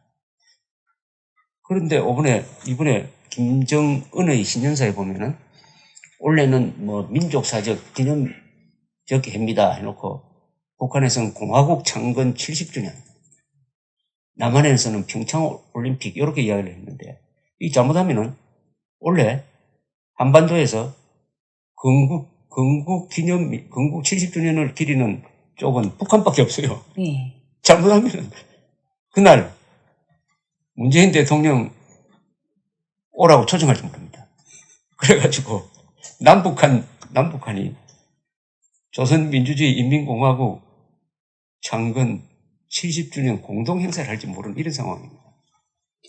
북한은 뭐 그 상해 임시정부고 그 전에 거는 다 인정을 안 합니다. 특히 김일성만을 인정하기 때문에 김일성 투쟁 출생부터 김일성 혁명 역사, 항일투쟁사, 그리고 김일성이가 45년 해방시키고 48년에 공화국 수립했고 그것만 인정을 하고 교육을 시키기 그 역사만 있기 때문에 뭐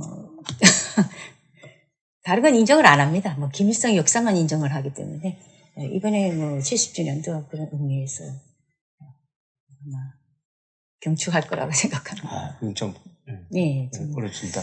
이 대한민국의 정통성, 민족사적 정통성, 대한민국만이 우리 2000년 민족사에서 유일한 정통국가고, 그러니까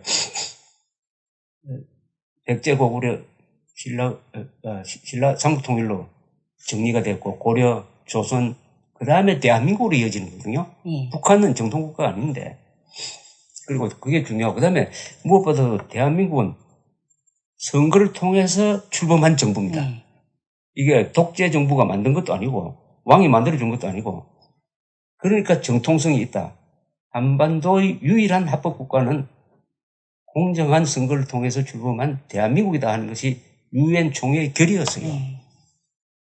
그걸 딛고 우리가 북한은 국가가 아니다.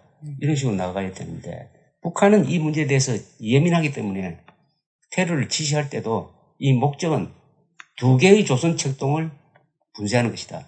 즉 대한민국은 국가가 아니다. 대한민국이 국가가 아닌 게 무슨 올림픽 개최하고 하는 거 이거 절대 허용할 수 없다. 그걸 용서할 수 없다. 예, 용서 못한다. 그러니까 막 방해한 거 아닙니까? 그러니까 이것은 초지 일관 북한이 견지하는 정책이고 이것을 우리가 분쇄하지 않으면은 우리는 남북 간의 이 이념 투쟁에서만 이긴다고 되는 게 아니고 역사관 전쟁에서 이겨야 됩니다. 정통 국가가 어디냐?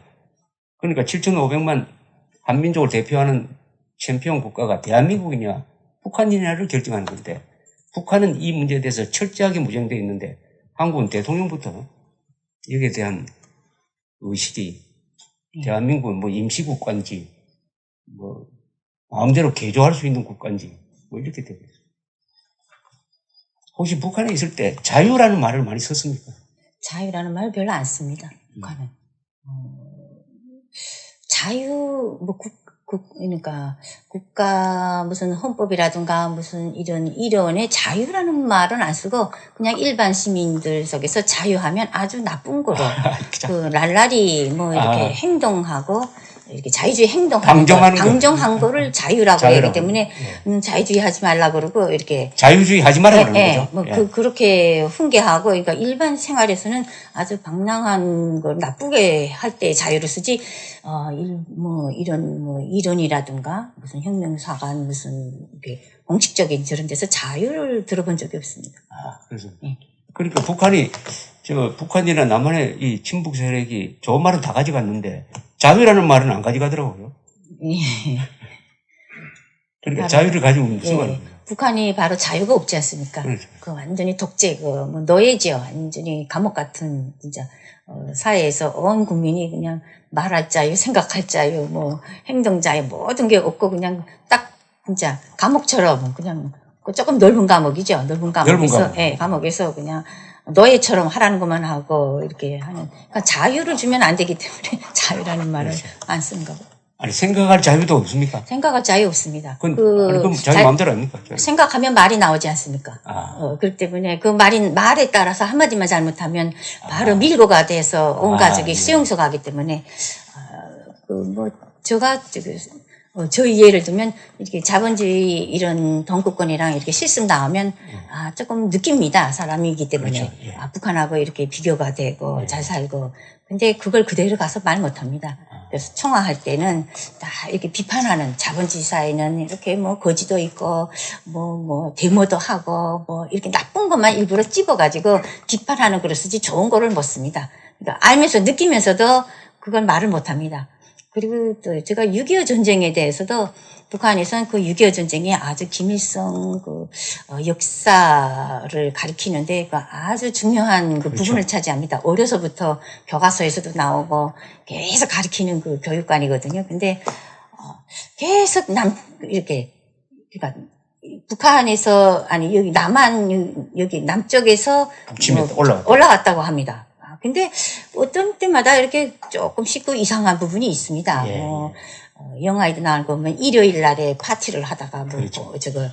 전쟁이 일어났다든가 그리고 3일 만에 그렇죠. 어떻게 서울 걱정했다든가 좀 그런 장면이 조금 나오는데 조금 그때는 좀 이상했습니다. 아이고 이쪽에 왔는데 그렇게 될 수 있는가. 근데 그 자체가 생각하는 자체가 거기서는 용납이 안 됩니다. 북한에서는. 생각도 용납. 예, 용납이 안 됩니다. 그래서 의심하려면은 깜짝 놀라겠네요. 예, 의심하면 그게 바로 이렇게 이게 사상이 변질됐다고 예. 벌써 변질된 겁니다. 그러니까 그래서 그 당시에 그런 생각이 들어도 아예 지워버렸습니다. 이거 내가 큰일 날 얘기를 하네, 큰일 날 생각을 하네 하고. 스스로 지워버린 거예요? 네, 스스로 비운. 거기서 존재하려면 생각의 자유가 당연히 없습니다. 그냥. 근데 한국에 와서 자유란 그 단어를 새롭게 느꼈죠? 예. 한국에 생활하시면서. 마음대로 이렇게 말하고 생각하고 얘기하는 그 자유, 어디 마음대로 여행하고 행동하고 그런 자유가 참, 너무 진짜 부럽고 얼마나 소중한지 알았습니다. 한국에서 느끼신 자유 중에 뭐가 제일 기분이 좋았습니까? 여기 사시면서. 마음대로 어쨌든 이렇게 자기가 가고 싶은데 갈 수가 있고. 이동의 자유. 말을 할 수가 있습니다. 언론의 자유입니다. 예, 언론의 자유. 말을 할 수가 있으니까요. 그 북한에서는 한마디도 자기 마음대로 말을 못 합니다. 이게 TV 갖다가 마이크 대면 딱 그 고정된 말이 있습니다. 그렇죠. 딱 수령님 품속에서 행복하게 자라고 또 미제에 대해서는 규탄하고 딱 고정된 말만 해야지 거기서 삐끗 어긋나는 말만 하면 큰일 나거든요. 그러니까 그 말의 자유, 이동의 자유, 자유가 다 말할 수 없죠. 제일 큰 자유는 권력을 비판할 수 있는 자유 아닙니까? 예, 그러니까 그 대통령도 막 대통령도 비판하고. 예, 그게 제가 참 놀랐습니다. 저렇게 해도 되는가 싶고. 전에 처음 만났을 때 우리 김연희 여사가 저한테 한 이야기가 이런 이야기였습니다. 북한에서는 남한에 오니까 히스토리를 가르치더라. 그런데 북한에서는 히즈 스토리를 가르친다. 즉 김일성 이야기만 가르친다. 이런 말씀하셨는데 그 말을 어디서 책을 읽고 들으신 겁니까? 아니면 문득 나온 겁니까? 여기 와서 돌아보고 느낀 그 소감이라고 할 수 있습니다. 예, 그 북한에서는 다른 역사를 잘 모릅니다. 가르쳐도 그냥 대충 넘기고 오로지 어려서부터 김일성 역사만을 해서 역사는 다 김일성 역사밖에 없는 줄 알았습니다. 근데 여기 와서 보고 진짜 경복궁, 창덕궁 뭐 다 돌아보면서 이렇게 이런 한국의 역사도 있고 이렇게 잘 보관되어 있는가 거기에 조금 감동을 받았습니다. 제가. 그때 한글을 세종대왕이 만들었다는 걸 잘 몰랐습니다. 몰랐습니까? 네. 안 가르치네요. 안 가르칩니다. 물론 이순신은 가르치죠. 이순신 장군 이름은 들었습니다. 예, 이름은 들었는데 그게 뭐 쭉 그러니까 전투 상황까지는 잘 모르고. 김유신 가르칩니까? 모릅니다. 김유신은 나쁘게 가르칠 것 같은데 그 아래 가르치지 못 들어봤습니다. 가르치지 않구만요. 그런데 우리나라 지금 국회 무슨 개헌특위 자문위원회에서 만든 개헌안을 보면은 우리 헌법에 자유민주적 기본질서라는 게 있는데 이게 우리 헌법 정신의 뿌리입니다. 그 말을 없애버리려고 해요. 자유민주적 기본질서란 말을 없애고 자유를 빼고 그냥 민주적 기본질서 자유민주주의를 민주란 말로 대체하려고 하는데 북한에서 민주란 말 쓰죠. 많이는 안 씁니다. 북한은. 근데 그 공식 명칭이 조선민주주의 인민공화국입니다. 그렇죠. 그러니까 거기에 민주주의는 붙여놨는데 그러니까 조선민주주의 인민공화국이라고 이름은 붙여놨는데 일반 사람들 생활에서는 민주라는 말을 안 씁니다. 전혀 안 씁니다. 정치적 용어로 네, 그냥 간판으로만 민주주의. 예, 간판으로.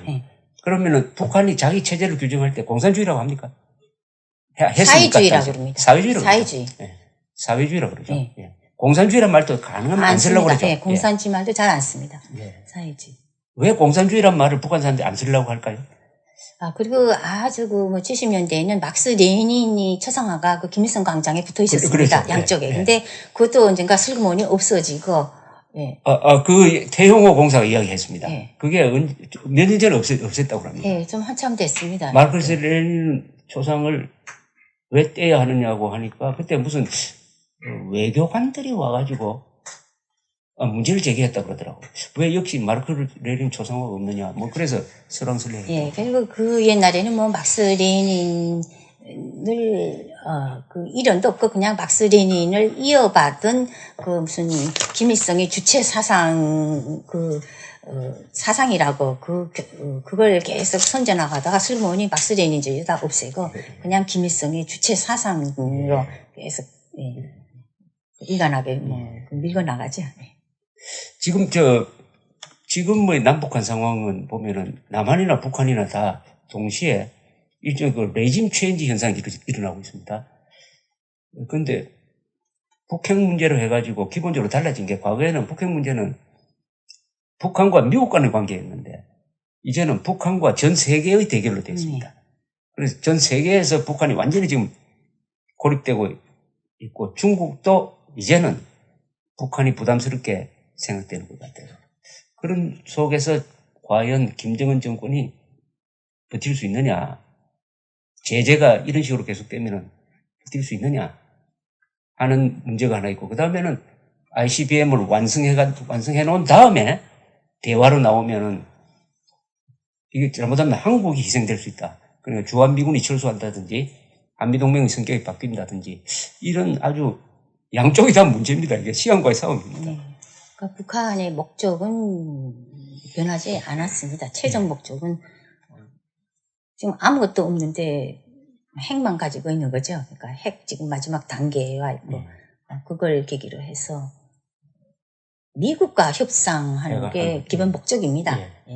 지금 그래서 미국하고 협상하기 위해서 그 아래 단계로서 지금 한국하고도 좀 손을 내밀고 있는 거라고 생각합니다. 그래서 최종 목적은 미국하고 협상해서 핵 보유국으로 인정받고 그다음에 평화협정으로 가는 겁니다. 협정에서 미군 철수를 요구하고 그렇게 되면 자동 조카 통일이 된다고 생각하는 겁니다. 이 한반도 이쪽에 남쪽은 그저 먹는다고 생각하는 거죠. 저 사람들이 조카 통일은 한반도의 주체 사상화죠. 예, 조카 통일이 한반도의 주체 사상화. 그러니까 김일성식 통일이죠. 그러니까 한반도 전체를 주체 사상의 이념으로 통일해가지고 김일성 민족으로 통일되는 거죠. 저 사람들이 요새 김일성 민족이라는 말을 쓰더라고요. 말을 그러니까 자꾸 만들어냅니다. 여기 저도 김일성 민족의 일원이 되는 건 그게 네, 뭐, 주체 사상과죠. 그게 통일이라고 그러고 우리는 그걸 적화 통일이라고 부르는 네. 거예요. 그러면 그러니까 김일성 주의로 통일시킨다 그럽니다. 그럼 네. 북한 사람들은 어느 누구도 그걸 원치 않을 겁니다. 최종 목적은 네. 한반도 전체의 공산화다 하는 것은 철저하게 믿고 있죠. 최종 목적이. 그러니까 북한이 그 노선이 그렇고 최종 목적이 예, 그렇게 하고 지금 밀고 나가는데 일반 주민들하고는 그러니까 분리되어 있죠. 일반 주민들은 북한식 통일이라든가 북한식 그런 사회주의 생활을 원하지 않는 원하지 않는 거죠. 원하지 않죠. 또 다시 그런 독재와 노예 같은 생활을 하고 싶지 않은 거죠. 근데 이거 어떻게 생각하십니까? 자유주의로 자꾸 가고 싶은데 예, 이런 자유주의 생활로 이쪽으로 지금 탈출하고 싶은데 그러니까 북한에서 엘리트로서 선발이 돼가지고 공작원 교육을 받았고 또 그것을 실천했고 또 남한에 와가지고 이 자유 세계의 이 즐거움도 맛보시고 그리고 남한에서 기생하는 이 종북 세력 어떻게 보면은 북한보다 더 빨갱이 이 종북 세력과 또 싸우시기도 해가지고 여러 가지 경험을 두루두루 하셨는데 이 문제는 한반도의 미래인데 우선 만약 미국이 북한을 폭격을 하면은 김정은이가 한국에 대해서 핵무기를 쓸까요? 미국이 글쎄 뭐 협박을 할 수 있을 거라고 생각합니다. 근데 지금 북한에서 제일 잃을 것 많은 사람이 김정은 아닙니까? 예, 사실은 그렇습니다. 뭐 지금 또 뭐 다 건설해 놓지 않았습니까? 그리고 진짜 다 쥐고 있는 게 거기서 모든 걸 쥐고 있는 게 김정은이죠. 그러니까 김정은이도 전쟁까지는 좀 원치 않지 않겠나 생각합니다. 그러니까 어떻게 보면은 김정은이처럼 세계에서 가장 멋지게 생활하는 사람이 없잖아요. 예. 지 마음대로 하잖아요. 그죠? 영원히. 살 사람도 죽이고 싶은 사람도 살려주고. 기한도 없이. 그렇죠. 뭐. 기한도 없이. 이렇게 행복하게 사는 독재자는 없는데, 그러면은 잃을 게 제일 많은 사람이고, 잃을 게 많은 사람은 결정적인 순간에 용기가 없습니다. 네 죽고 내 죽자가 최고인데, 그렇게 안 될 것이다. 그러면은 북한을 폭격을 하더라도, 만약 남한에 대해서 핵을 공격한다든지 서울을 장사포로 때리면은 그 다음에는 평양을 미국이 핵으로 공격할 것 뻔하니까 지 죽을 길이니까 저는 그래서 북한을 군사적으로 핵 시설만 폭격하면은 김정은이가 반격을 못하지 않을까 그렇게 생각되는데. 예. 그래서 지금 이렇게 올해 들어와서 많이들 각을 세우고 미국을 또 위협하고 그런데 그건 결국 뒤집어 보면 북한이 지금 미국을 아주 두려워하고 있다는 걸 방증하는 겁니다. 예, 두려워하고 있고 또 미국의 미련을 못 버리고 미국과 협상을 하고 싶어 한다는 걸 의미하기 때문에 뭐 그런 그 의도가 밑에는 깔려 있다고 생각합니다. 좀 두려운데 그러니까 큰 소리 치는 거죠. 그런데 북한 사람들은 그래도 총폭탄이 되자는 말을 지금 쓰잖아요, 그죠? 예. 결사옹위 총폭탄. 그거는 뭐 원래 뭐 북한은 모든 그 사회가 군대처럼 되어 있습니다. 모든 게 군인처럼 다 짜여져 있고 조직되어 있고 또 그 군인 생활하는 거하고 똑같거든요. 그렇죠. 뭐 명령 하달되면 다 해야 되고, 그러니까 뭐 동원되고 하는 건 뭐 거의 군인식으로 전 국민이 다 이렇게 무장되고 훈련 받고 그렇게 할 겁니다. 당연히. 그러니까 총폭탄의 한 분이 우리 김현희 씨였습니다. 그죠? 또 그것을 실천하려고 했잖아요. 네. 그러니까 테러를 해놓고 테러한 사람이 잡힐 때 자폭해버리든지 자살하도록 가르치는 데가 지금 이슬람 테러하고 북한밖에 없거든요. 예, 그렇고. 또 실제 그렇게 한단 말입니다. 예. 그리고 이슬람 IS 그런 데는 또 이렇게 테러를 하면 당당하게 자기네가 했다고 합니다. 그리고 목적을 밝힙니다. 왜 했고 자기네가 했는데 북한은 한 번도 자기네가 했다고 인정 안 합니다. 꼭 숨기고 발 빼고 그리고 계획할 때부터 발 빼려고 준비를 합니다. 다 외국인으로 위장을 시키거든요. 그럼 참 비겁하죠. 네, 비겁하죠. 외국인으로 저희도 일본인으로 위장시켰잖아요. 다 일본인으로 위장하고 만에 탈려났을 때는 또 자결해라. 해서 비밀 지켜라. 딱 그 처음부터 그렇게 발 빼려고 하면서 하니까 좀 아주 비열한 방법. 근데 그게 이제 교육과 통제에 의해서 이루어진 것인데 어쨌든 혁명을 위해서 목숨을 바치는 사람들이 북한에 있다는 겁니다. 있습니다. 아니 있는 정도가 아니라 명령만 내리면 많다는 겁니다. 많고 간첩선이 이제 납포되면 그 직전에 간첩선을 폭발시켜서 다 죽고 잠수정에서 그 10명인가 다 집단 자살한 경우도 여러 번 있는데 그런데 어떻겠습니까? 지금 대한민국에는 자유를 지키기 위해서 목숨 걸 사람이 단 한 사람이라도 있느냐 하는 게 사실 저는 의문입니다. 그러니까 북한은 전체가 다 지금 군인이고 명령만 내려주면 진짜 그렇죠. 총폭탄이 돼서 날아옵니다. 이렇게 몸을 진짜 진짜 죽어도 영광이라고 생각하면서 그렇게 혁명투사로서 다 그렇게 돼 있는데 여기 대한민국에 와서 보니까 너무 그러니까 자유롭고 풍요롭고 진짜 그래서 그런지 안보 면에서 많이 막 걱정이 됩니다. 당장 진짜 북핵 위기가 있는데도 불구하고 오히려 외국에서 다른 나라에서 지금 그렇죠. 북핵 그 대비 훈련을 하지 않습니까? 이게 그 대피 훈련도 하고 근데 여기는 너무 무사태평하고 우리는 국민들을 불안하게 만든다고 안 한다. 그러니까 정부로부터 시작해서 일반 국민까지 그러니까 전혀 그 대책도 안 세우고 대피 훈련도 안 하고 아니 지진은 예고하고 옵니까? 이건 진짜 무슨 테러가 핵이 무슨 예고하고 오는 거 아니지 않습니까? 그러니까 거기에 대한 대피 훈련도 하고 이렇게 매뉴얼이 있어야 되는데요, 진짜 어떤 일이 벌어졌으면 그렇죠. 어떻게 해야 된다. 지진도 그렇잖아요. 이게 자꾸 연습해놔야지 어떻게 하면 당장 왔을 때 어디 가서 피하기도 하고 하는데 매뉴얼이 전혀 없습니다. 어떻게 해야 될지 그 상황에서. 그러니까 전혀 진짜 무방비 상태로 그냥 감성적으로만 생각하고 진짜 올림픽 축제 한다 그러니 그냥 다 들떠서 막 감성적으로만 무슨 모든 게 다 해결되는 것처럼 생각합니다. 좀 북한은 다 하나도 변하지 않았고 진짜 하나의 그 전술로 지금 이렇게 대한민국을 지금 이용하고 지금 떠보고 있는데 좀 북한에 대해서는 항상 경계를 가지고 좀 냉정하게 대처해야 된다고 생각합니다. 이 자유라는 게 동전이 자유라는 말이 앞에 있다면 그 뒤에는 투쟁이거든요. 자유라는 것은 투쟁을 통해서 지켜내는 것이지 누가 공짜로 주는 게 아니거든요. 그래서 토마스 제퍼슨이라는 사람이 말하기를 자유라는 나무는 독재자와 애국자의 피를 마시면서 자라는 나무다 이런 이야기까지 했습니다. 근데 한국에서 잘 살다 보니까 하루하루 삶이 즐거우니까 오래 살기 위해서 웰빙에 전념하다 보니까 자유투사가 없어져 버렸습니다. 자유투사, 혁명투사는 많은데 남북한에 지금 혁명투사는 많지 않습니까? 그죠? 촛불도 들고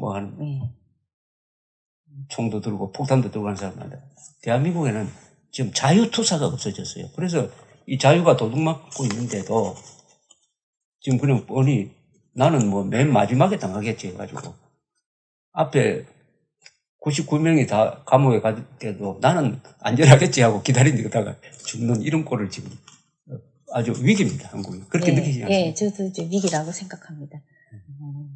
또 젊은이들 속에서 이렇게 교육이 또 그게 잘 제대로 안 되고 있어서 그런지 그리고 진짜 대한민국이 어떻게 진짜 이루어져 왔는지 여태까지 이런 대한민국 진짜 지키기 위해서 또 이렇게 건설하기 위해서 얼마나 피땀 흘린 그런 노력이 있었는지 이런 것을 제대로 가르치지 또 북한에 대해서도 제대로 가르치지 않는 것 같습니다. 그래서 젊은이들이 그냥 현재 안주해서 그러니까 이 대한민국이 이 자유의 소중함을 잘 모르는 것 같습니다. 이게 자유를 공짜라고 프리덤 이즈 낫 프리란 말은 하면서도 그렇게 생각했습니다. 이제 또 북한의 환상을 좀 가지고 있고 그런 걸. 그래서 이 자유와 관계돼서 자유를 지키기 위해서는 생명을 걸어야 된다. 왜냐하면 자유라는 것은 가장 소중한 것이기 때문에 사람이라는 것은 사소한 데 목숨 걸면 안 되거든요. 소중한 걸 위해서 목숨을 걸어야 되고, 자유가 없는 생명은 그게 생명이 아니지 않습니까? 그죠? 그건 네. 돌하고 똑같은 거지. 네. 죽은 생명이죠. 그렇죠. 그런데 우리 김연희 씨는 1987년 12월 아마 1일이죠. 바레인 공항에 나가신 게. 12월 1일입니다. 네, 네. 12월 1일 딱 출국이 정지되고 바레인 경찰이 딱 에워쌌을 때 말하면 혁명을 위해서 죽음을 선택한 거 아닙니까? 네, 뭐 교육받은 대로. 교육받은 대로죠. 네. 예. 또 뭐 남조선 혁명 투사로서 예. 뭐 당연히 해야 된다고 생각했기 때문에. 그러니까 그런 의무감, 그동안 교육이 얼마나 무서운 거냐. 네. 그러니까 혁명을 위해서 목숨을 던지면은 그 생명은 영원하다. 정치적으로 네. 영원하다. 그걸 정치적 생명이라고 그러죠. 네, 정치적 생명. 그거 늘 교육받았습니다. 그러니까 늘 그게 학교에서. 그러니까 정치 생명은 종교로 말하면은 내세입니다, 그죠? 네. 내세의 그 영혼이 영원하다. 그거 육체적 생명은 잠깐이지만, 예, 정치적 정적 생명은 영원하다. 그래도 실감이 안 갖는 게 설마 그렇더라도 그거 가지고 그 아까운 목숨을 끊을 결심을 할 수 있을까 하는 생각이 들어요. 근데 그 당시에는 이 비밀을 지켜서 수령님의 권위를 보장해야 되는 게 최종 목표였기 때문에 딱 실패했을 때는 탈로가 났으니까 그거 실패 이렇게 깨물지 않으면 자결 안 하면 후에 더 어렵다는 거, 비밀도 지키기 어렵고 더 곤란하다는 걸 알기 때문에 더 힘들다는 걸 알기 때문에 그 방법밖에 선택의 여지가 없었습니다. 없습니다. 예. 아니 그 순간에도 이거 탈로가 나면은 수령님의 권위가 훼손된다는 생각이 듭니까? 그거는 쭉 오래된 세뇌 교육으로 인해서 자동적으로 그랬지만 잠깐 어머니 생각이 나거든요. 네. 어머니 슬퍼하시는 모습이 떠오르고. 그 두 개가 아주 복잡했겠습니다. 네, 그 순간에 아주 뭐 간단한 해야 되지만 어머니 모습도 떠오르면서 내 인생이 이렇게 끝나는구나. 뭐 그런 생각이 잠깐 했죠. 그렇지만 급박했던 상황에서 몇 초입니다. 그죠? 몇 초 안 됐습니다. 그 상황에서 더 이상 어쩔 수가 없었습니다. 그러니까. 그래도 깨물었습니다. 예. 깨물었는데 바로 깨물 때 옆에 있던 경찰관이 뺨을 때렸습니다.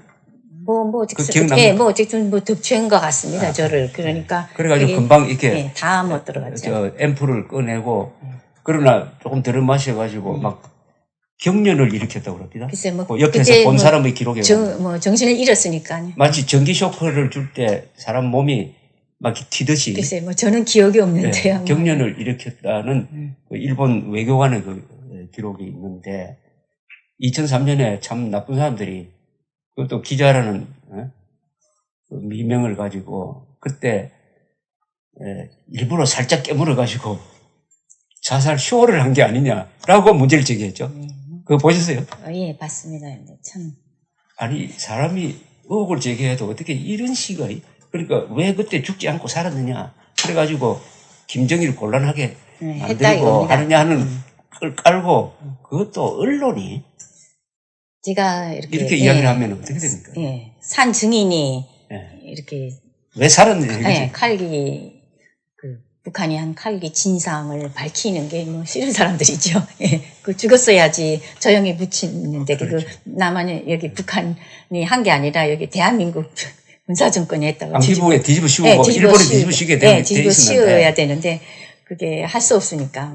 그렇게 원통해 당사자를 자꾸 공경하는 거지. 원통해가지고 끈질기게 몇십 년 동안 지금 30년이 지났는데도 지금까지도 끈질기게 나는 그래도 가짜로 본다라고 하는 사람이 이 변호사를 하고 있고 이게 대한민국입니다.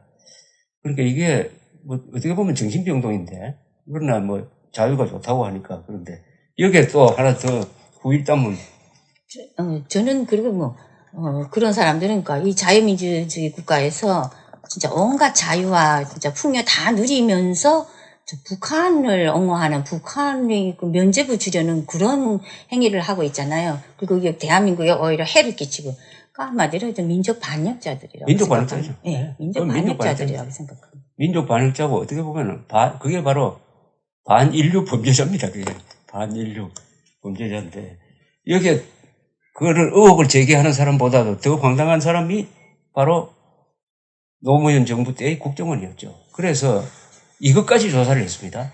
과연 정말로 앰프를 깨물었느냐 아니냐라고 국정원이 조사한 보고서를 제가 읽어봤는데 한 100개 이상의 항목 중에서 한 항목이 그런 몸에서 청산가리가 검출이 되었느냐 아니냐 그것까지 조사를 했습니다.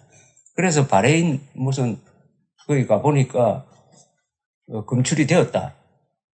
검출이 되었는데 무슨 내장 뭐 어디에서는 검출이 안 되었다. 그거 좀 이상하다 해가지고 또 우리 수사연구소가 거기 또 의뢰를 해가지고 이럴 수도 있느냐. 어디에는 검출되고 어디에는 검출 안 되는 게 있을 수가 있느냐. 이것까지 조사를 했습니다. 그래가지고 토끼한테 아마 그 동물 실험도 한 것처럼 이렇게 돼 있어요. 이거는 완전히 1984년이라는 조지 오웰의 소설에서나 나올 수 있는 건데. 하여튼 그러나 우리 김면희 여사께서 대한민국에서 이렇게 살고 계시니까 김정은의 말로도 저는 멀지 않았다고 생각합니다.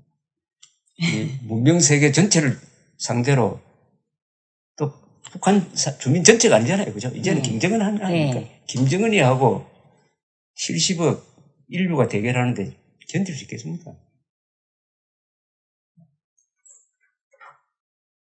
이제 시간이 너무 많이 흘렀고 또 다소 과거에 별로 기억하시고 싶지 않는 질문까지 해서 그래서 미안합니다. 네, 아닙니다. 혹시 무슨 우리 조갑제 TV 시청자들한테 뭐 하실 말씀 아니, 있으세요? 또 이게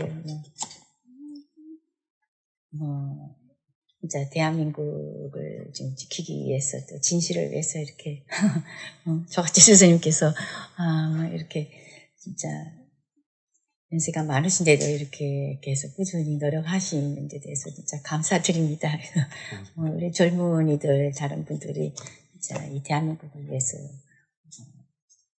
더 동참을 해서 진짜 북한 조카 통일이 아닌 우리 대한민국이 이끄는 그런 통일을 위해서 노력해 주시기 바랍니다. 고맙습니다. 네, 감사합니다. 하여튼 김정은 정권이 북핵과 더불어 몰락을 해가지고 한반도에서 한반도 전체의 주체사상화가 아니라 한반도 전체의 자유민주화가 이루어지고 이런 식의 이산가족 상봉이 아니라 진정한 이산가족 상봉이 이루어지길 바랍니다. 감사합니다.